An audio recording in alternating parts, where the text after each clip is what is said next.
Hello everyone, I hope everyone is doing good. We are back with your chapter 2 that is atom structure.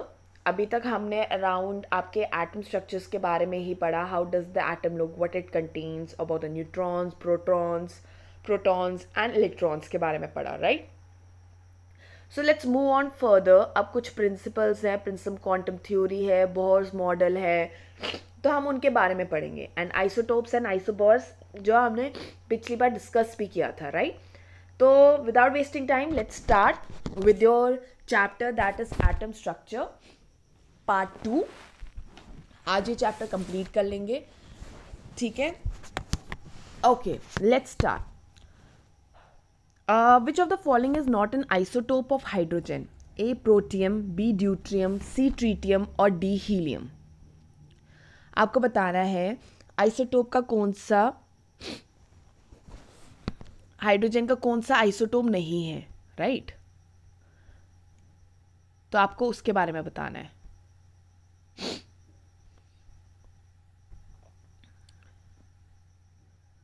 करें start. I hope सब ने आपको answers पता है. So correct answer is D, helium. ठीक है, hydrogen के 3 isotopes होते हैं, that is protium, deuterium and tritium.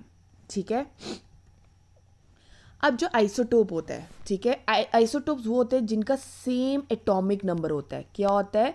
जिनका एटॉमिक नंबर सेम होता है, पर जो मास नंबर होता है वो क्या होता है? डिफरेंट होता है. क्या होता है? मास नंबर जो होता है वो डिफरेंट होता है. ठीक है, these are defined as isotope. ठीक है, इतना पता चल गया. मैंने क्या बोला? जिनका एटॉमिक नंबर सेम होगा और मास नंबर डिफरेंट होगा वो बनता है तुम्हारा व्हाट? आइसोटोप्स. एक चीज.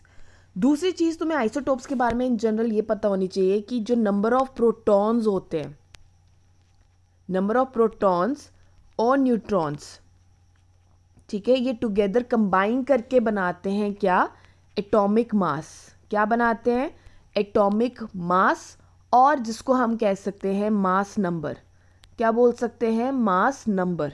ठीक है, ये समझ आ गया? Got it? ये है तुम्हारा बेसिकली आइसोटोप. अब जब आइसोटोप की बात की जाती है, जैसे ना हर किसी के कुछ एलिमेंट्स के ना आइसोटोप्स हैं, वैसे ही जैसे हमने हाइड्रोजन का पढ़ा, हाइड्रोजन में अगर एग्जांपल चलें तो उसका आइसोटोप क्या है? 3 तरह के होते हैं जो स्टेबल है, that is protium, deuterium, tritium. ठीक है, इन सब में क्या होता है? इन तीनों में नंबर ऑफ जो प्रोटॉन्स हैं, क्या है? नंबर ऑफ प्रोटॉन जो होता है वो सेम है, पर इनके जो न्यूट्रॉन्स होते हैं वो वेरी करते हैं. क्या करते हैं? इनके जो न्यूट्रॉन्स हैं वो वेरी करते हैं. ठीक है, अब बात करें अगर हम प्रोटियम की, ठीक है, तो उसमें जो नंबर ऑफ न्यूट्रॉन्स होते हैं वो 0 होते हैं.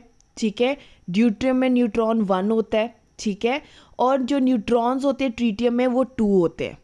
तो इसमें न्यूट्रॉन्स वेरी कर गए. समझ गए? पर इसमें जो प्रोटॉन्स हैं वो सेम होते हैं, दैट इज 1. मतलब इनका कैसे होगा? प्रोटियम का होता है 1 neutron, okay, and 1 proton. Deuterium का क्या आ जाएगा? 2 न्यूट्रॉन्स, सॉरी 1 न्यूट्रॉन,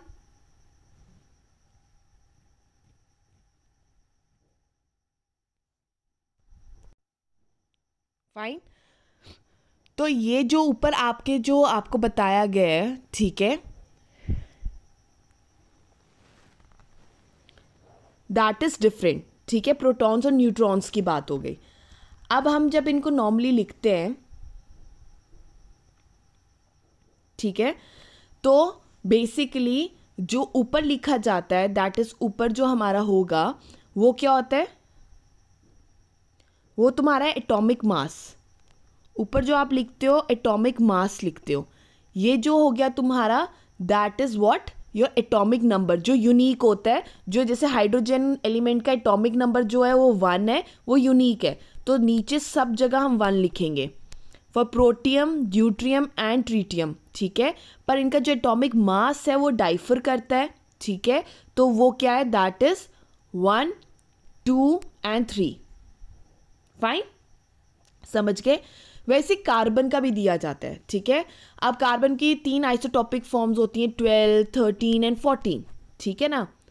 ये आगे नंबर्स, ठीक है। ये क्या है, सारे एटॉमिक मासेस हैं, ठीक है।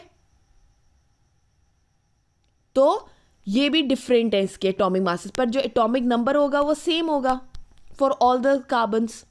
तो इसको ऐसे रिप्रेजेंट किया जाता है। इतना समझ के। Same goes for the oxygen के बारे में पता होना चाहिए। उसके जो एटॉमिक नंबर है 16, 17, 18 है।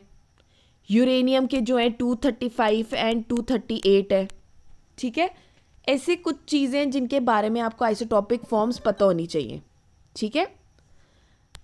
Next, let's move on to the next question. Find out the number of neutrons, protons and electrons of chlorine respectively.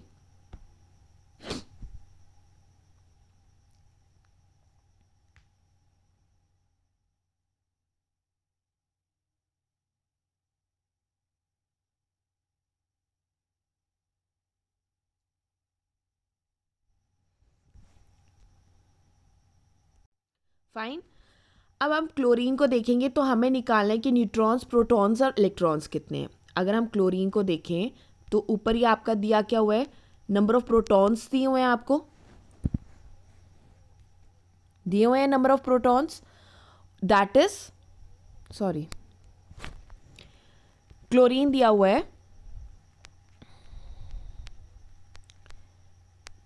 ठीक है। ये आ गया आपके नंबर ऑफ प्रोटॉन्स और ये आ गया मास नंबर, ठीक है। तो हमें निकालना है क्या, पहली बात प्रोटॉन्स निकालने हैं, इलेक्ट्रॉन्स और न्यूट्रॉन्स। नंबर ऑफ प्रोटॉन्स तो आपको यहीं से पता चल गया, दैट इज 17, ठीक है। अब हमें निकालना है इलेक्ट्रॉन्स, ठीक है। हमें पता है कि जो नंबर ऑफ प्रोटॉन्स होते हैं वो इक्वल होते हैं इलेक्ट्रॉन्स के, मतलब जो आपके इलेक्ट्रॉन्स हैं वो भी 17 हो गए। फाइन। अब हमें निकालने हैं न्यूट्रॉन्स, ठीक है। न्यूट्रॉन्स निकालने के लिए आपको पता है कि हमारा फॉर्मूला क्या है, कि जो मास नंबर होता है that is equal to neutron number minus proton, है ना। तो अगर हम मास नंबर माइनस प्रोटॉन करेंगे तो क्या हो जाएगा, हमारा न्यूट्रॉन्स निकल जाएंगे। तो मास नंबर कितना है हमारा 37, प्रोटॉन कितने हैं 17, आंसर कितना आ गया 20।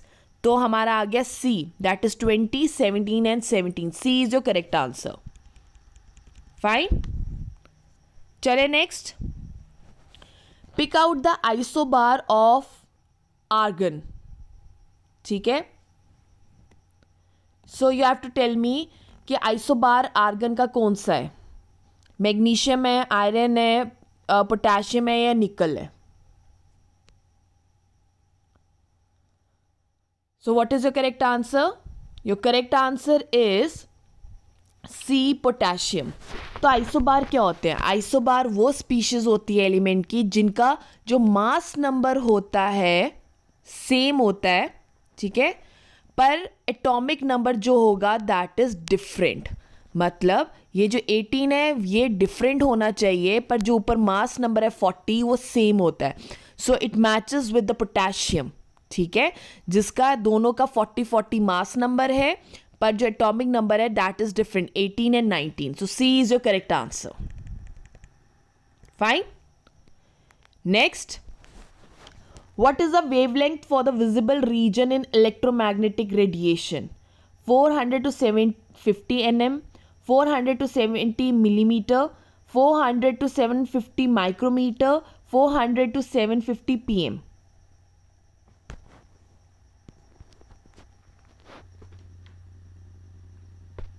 So your correct answer is A, 400 to 750 nanometer जो वेव लेंथ है that is for the visible region in electromagnetic radiation, ठीक है। जो तुम्हारा इलेक्ट्रोमैग्नेटिक स्पेक्ट्रम होता है वो किसका बना होता है, इलेक्ट्रोमैग्नेटिक रेडिएशन से बना होता है। जैसे तुम्हारी जो रेडियो वेव्स होती हैं, तुम्हारी एक्स रेज होते हैं, गामा रेज होते हैं, ठीक है, यूवी रेज होती हैं, ठीक है, ये सब इलेक्ट्रोमैग्नेटिक रेडिएशन से ही बनी है, ठीक है। विजिबल रेज होती हैं जो आप अपनी आईज, ह्यूमन आईज से देख सकते हो, ठीक है, और वो रेंज करती हैं 400 to 750 nanometer. Okay, so A is your correct answer.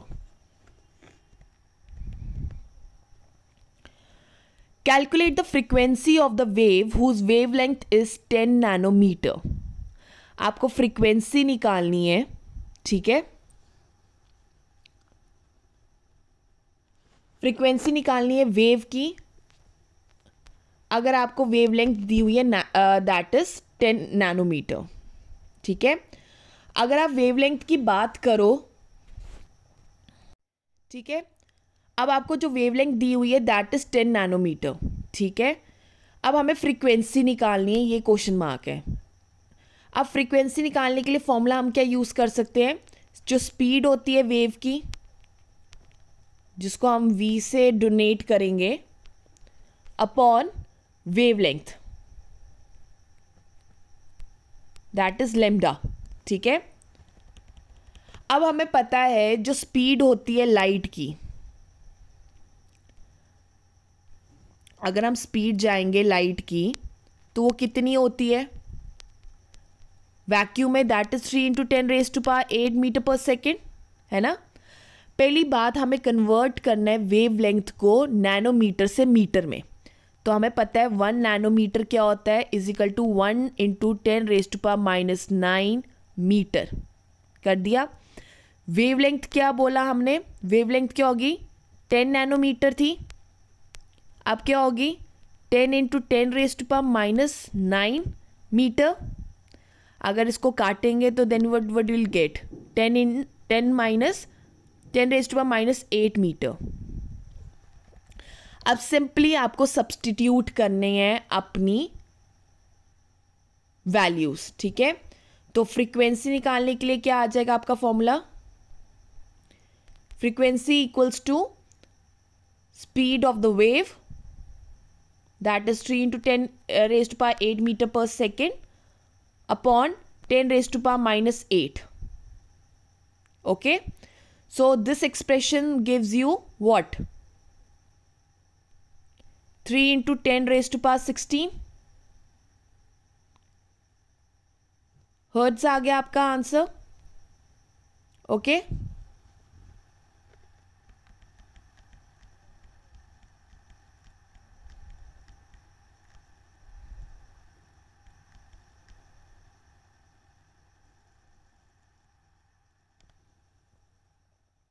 Okay, अगर हम साइंटिफिक नोटेशन में करेंगे मतलब इट इज़ 3 × 10⁻16 हर्ट्ज आ गया आपका आंसर, ठीक है।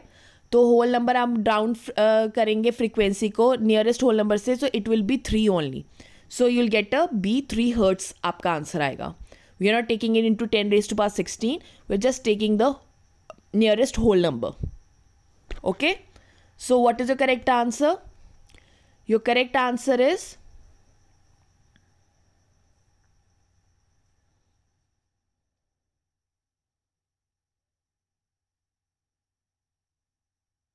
that is 3 hertz. Next, if energy is 4.5 kilojoule, calculate the wavelength. Energy आपको दी हुई है, you need to calculate the wavelength.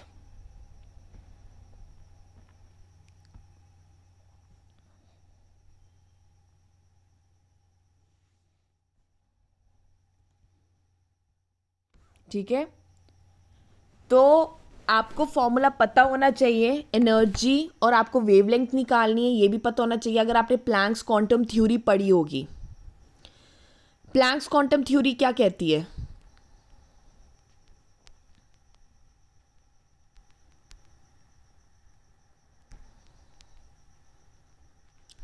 कि जो डिफरेंट एटम्स होते हैं, ठीक है, और मॉलिक्यूल्स होते हैं, ठीक है, different atoms and molecule can emit या और एब्जॉर्ब कर सकते हैं एनर्जी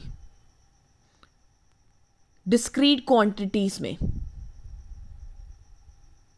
ठीक है। जो स्मॉलेस्ट अमाउंट ऑफ एनर्जी, जो स्मॉलेस्ट अमाउंट ऑफ जो एनर्जी है जो हम एमिट करते हैं या एब्जॉर्ब करते हैं, ठीक है, in the form of electromagnetic radiation, उसको क्या बोला जाता है? क्वांटम बोला जाता है। क्या बोला जाता है? क्वांटम बोला जाता है। ओके जो तुम्हारी एनर्जी होती है ना, एक रेडिएशन एब्जॉर्ब हुई है या वो प्रोड्यूस हुई है, ठीक है, वो डायरेक्टली प्रोपोर्शनल होती है आपकी फ्रीक्वेंसी से। किसकी? फ्रीक्वेंसी ऑफ द रेडिएशन से डायरेक्टली प्रोपोर्शनल होती है। और इसका फॉर्मूला दिया गया है E = h/v, where E is energy of the radiation, H is the Planck's constant जिसका है 6.626 into 10⁻⁻34 जूल पर सेकेंड, और V जो है that is a frequency of the radiation, ठीक है। This is your Planck's constant. तो अगर आपको वेवलेंथ निकालनी है तो आई थिंक आप ये फॉर्मूला यूज कर सकते हैं, ठीक है।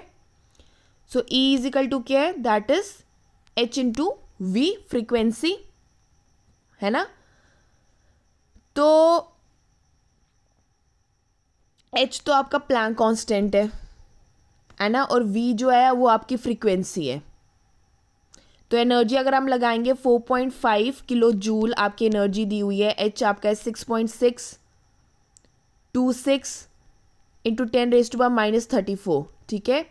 अब फ्रीक्वेंसी दी है वेव की, रेडिएशन की या वेवलेंथ जो हम करते हैं, दैट इज 3 × 10⁻⁻⁻ मीटर पर सेकेंड। फ्रीक्वेंसी आपकी क्या हो जाएगी?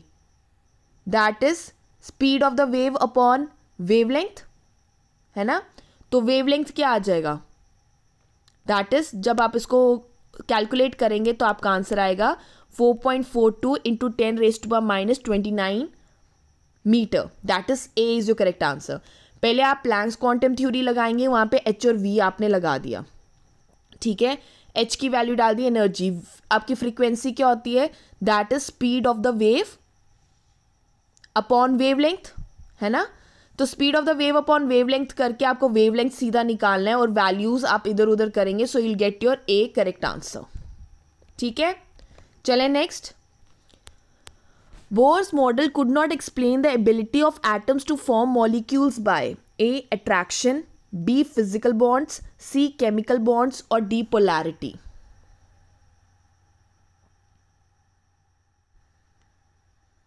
जो बोहर्स का मॉडल था वो क्या एक्सप्लेन आउट नहीं कर पाया था? व्हाट वाज द ड्रॉबैक कि वो एक चीज एक्सप्लेन आउट नहीं कर पाया?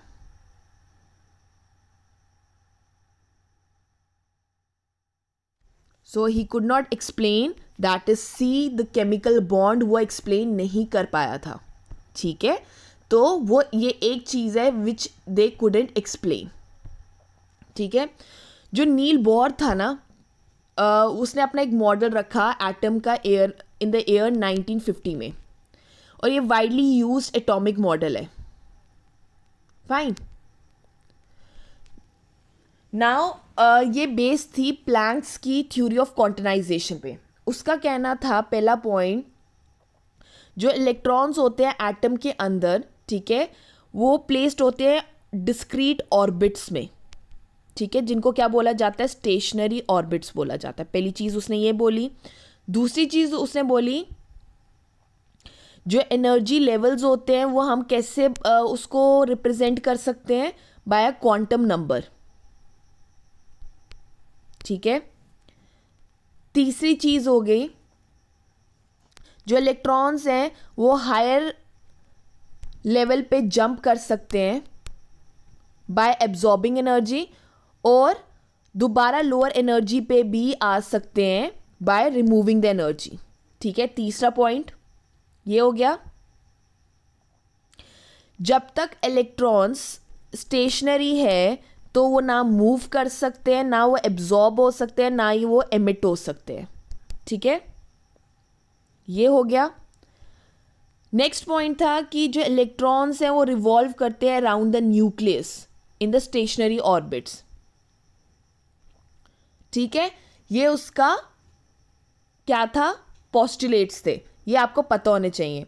बाकी उसने अट्रैक्शन, फिजिकल बॉन्ड्स, पोलैरिटी सब कुछ एक्सप्लेन किया, but he couldn't explain the C that is the chemical bond. ठीक है, so this was the only drawback which he couldn't explain. उसने एनर्जी एक्सप्लेन कर दी, उसने एंगुलर मोमेंटम एक्सप्लेन किया, line spectrum explain किया, देन उसने hydrogen atom explain किया, but he couldn't explain the chemical bond. ठीक है, चले next. Which of the following is the value for Rydberg constant? A 2.95 into 10 raised to power minus 18 joule. B minus 2.95 into 10 raised to power minus 18 joule. C minus 2.18 into 10 raised to power minus 18 joule. Or D 2.18 into 10 raised to power minus 18 joule.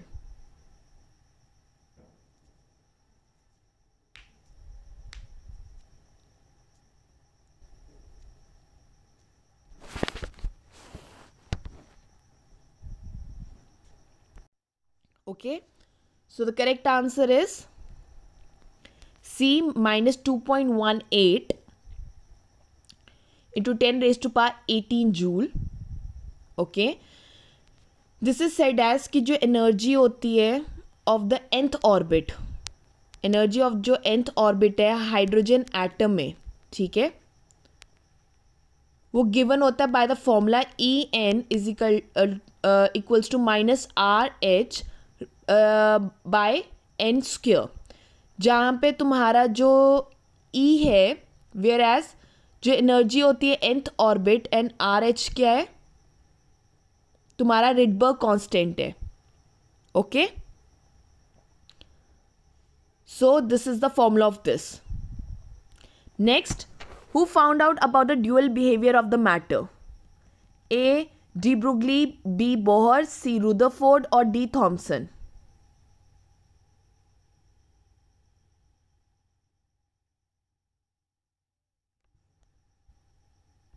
तो dual behaviour किसने दिया था?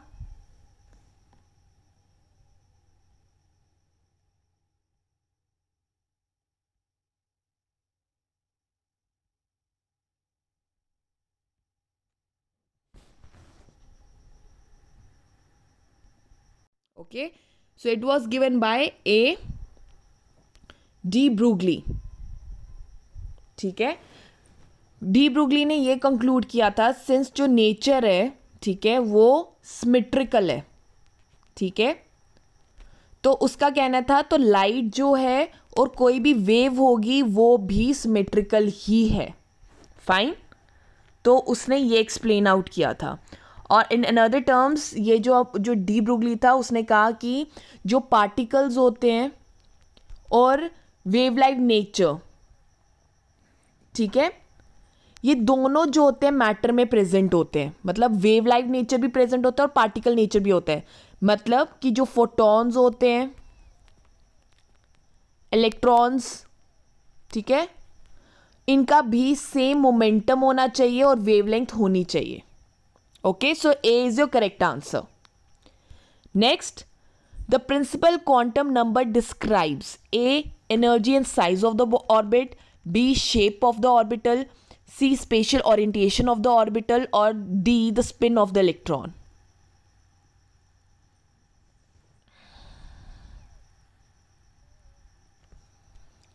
Okay, so your correct answer is A energy and size of the orbit। ठीक है, among जो 4 quantum numbers होते हैं, ठीक है, उसमें जो प्रिंसिपल जो क्वांटम नंबर है वो क्या डिस्क्राइब करता है, size and energy of the orbit. ठीक है, ये रिप्रेजेंट किया जाता है बाय द सिंबल n।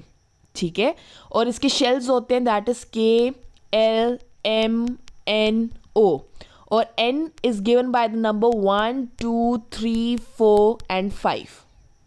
ठीक है, चले next. What is the shape of the orbital whose I is 1? A spherical, B dumbbell, C double dumbbell, or D complex? ठीक है, so what is your correct answer? Your correct answer is B dumbbell। जो azimuthal quantum number होता है, 4 तरह के हैं ना, तो उसमें से सेकंड जो है वो एक प्रिंसिपल आ गया, दूसरा आ गया azimuthal quantum number.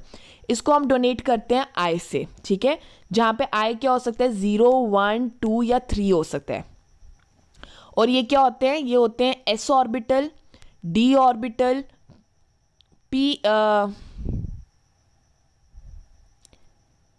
D orbital, S P D, sorry, S orbital, P orbital, D orbital and F orbitals होते हैं, ठीक है।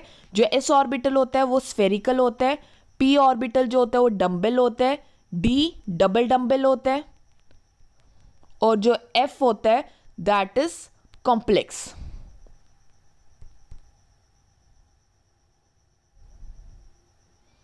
तो अगर आई 1 है तो 1 क्या है, पी ऑर्बिटल, और उसकी शेप क्या होती है, डम्बल शेप।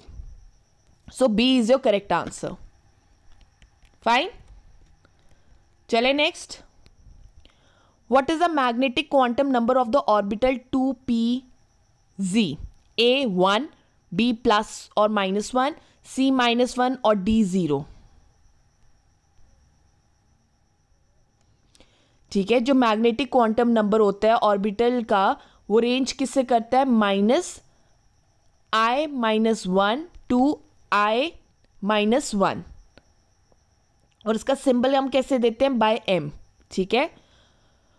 अब जब 2p ऑर्बिटल की बात कर रहे हैं तो उसके लिए क्या होते हैं, 3 मैग्नेटिक क्वांटम नंबर्स होते हैं, ये आपको पता ही होगा, ठीक है, दैट इज -1, 0 एंड 1, ठीक है। पर ऑर्बिटल 2pz बोला है सो इट विल बी 0, ठीक है, क्योंकि जो z होता है it is the internuclear axis होता है। क्या होता है, इंटरन्यूक्लियर एक्सिस होता है, so it will be considered as 0। So your correct answer is D. तो ऑर्बिटल TPZ का क्या हो जाएगा, दैट इज 0। ओके, नेक्स्ट चलें।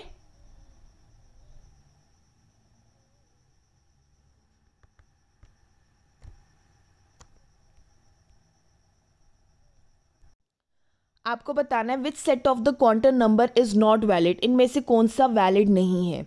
आपको N, I, M और S दिया हुआ है, ठीक है, you need to tell me कि इनमें से कौन सी चीज वैलिड नहीं है, ठीक है।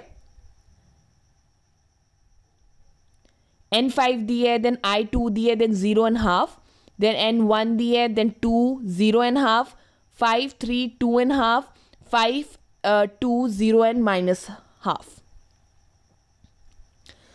तो आपका करेक्ट आंसर क्या है, दैट इज बी। क्यों, क्योंकि जो set of quantum number n है, ठीक है, ये जो N1 है, I = 2 है, M 0 है और S ½ है, ये नहीं है वैलिड है। क्यों, क्योंकि जो एजिमुथल क्वांटम नंबर होता है, ठीक है, जो एजिमुथल क्वांटम नंबर है वो क्या लाई करना चाहिए, it should lie between 0 and n-1, ठीक है, जहां पे n क्या है, that is a principal quantum number, ठीक है। So above set of quantum number valid नहीं है। Fine,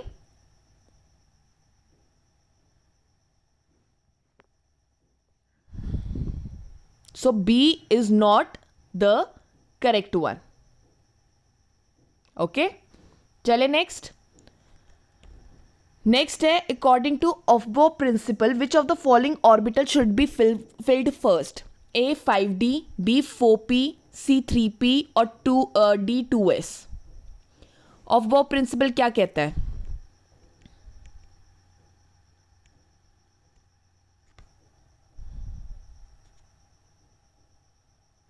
so correct answer is D 2s, मतलब ये सबसे पहले फिल होना चाहिए, ठीक है। ऑफबो प्रिंसिपल ये कहता है कि कोई भी ऑर्बिटल या कोई भी सबशेल हो जिसकी लोएस्ट एनर्जी हो, क्या हो, लोएस्ट एनर्जी, वो फिल्ड होगा सबसे पहले, ठीक है। तो असेंडिंग ऑर्डर क्या है, अगर हम पढ़ेंगे उसका ऑर्बिटल एनर्जी का, वो होता है 1s, 2s, 2p, 3s, 3p, 4s, 3d, 4p, ठीक है, then 5s, 4d, 5p, 4f, 5d and so on, ठीक है। सो 2s सबसे पहले फिल होना चाहिए because it is basically have the lowest energy, तो वो ही हम सबसे पहले फिल करते हैं. So D is your correct answer. ठीक है, चले next. The below process of filling electrons in an orbital follows. अगर हम फिलिंग जो करते हैं वो इस तरह की होती है, ये क्या फॉलो करता है? ऑफबर्ग principle, Hund's rule of maximum multiplicity, C Pauli's exclusive principle, और D electronic configuration. So your correct answer is A of sorry. And your correct answer is B, Hunt's rule of maximum multiplicity.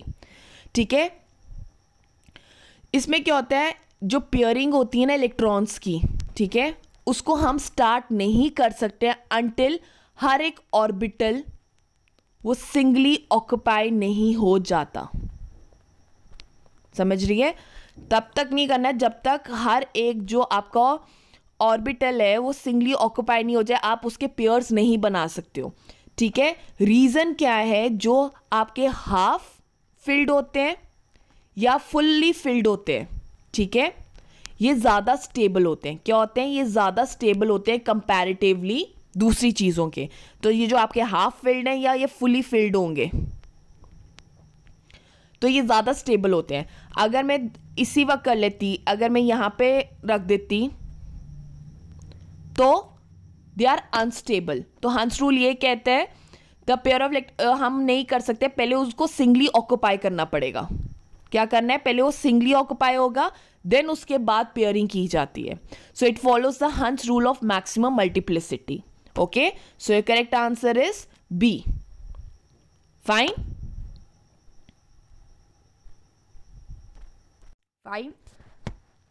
So we have completed 2 chapters of your chemistry. Now we are going to do the next chapter, that is elements classification. Please इसको अच्छे से पढ़ के आना. आपका जो table है that you should know by heart, so that आपके लिए ईजी होगा क्वेश्चन सॉल्व करना. सी, हमारे पास इतना टाइम नहीं होता कि हम SPDF ब्लॉक सारे पढ़ सके. नोमेनक्लेचर, क्लासिफिकेशन, पीरियोडिक टेबल्स, ये आपको पता होने चाहिए. जितनी बार पढ़ोगे, जब तक चल रहा है topic, so it will be easy for you only. So please come prepared. Okay, all the very best. Have a nice day. Take care. So next time we are going to start with your chapter 3, that is elements classification. Okay, take care. Bye bye.